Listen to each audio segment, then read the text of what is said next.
దేవునికి స్తోత్రములు. మీ అందరికీ నా వందనములు. ఈరోజు దేవుని వాగ్దానము.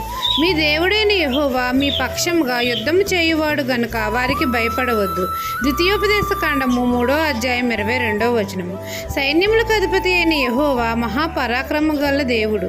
మన దేవుడైన యెహోవా మన పక్షంగా యుద్ధం చేయువాడు గనుక వారికి అనగా మన శత్రువులకు భయపడవద్దని మనతో సెలవిస్తున్నారు. మన ప్రభువు మన పట్ల కనికరము చూపుచున్నాడు. శాశ్వతమైన ప్రేమతో మనల్ని ప్రేమించుచున్నాడు గనుక విడువక మన ఎడల కృప చూపుచున్నాడు. కాబట్టి మనం ఎవరికి భయపడిన అవసరము లేదు.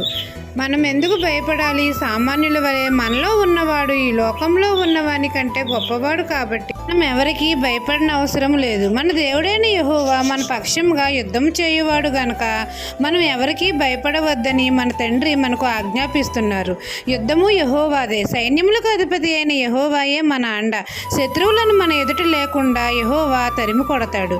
ఈ దిన వాగ్దానం మీ నా జీవితంలో నెరవేరాలని కోరుకుంటూ దేవుని సువార్త పరిచర్యలో మీ సహోదరి. ఆమెన్.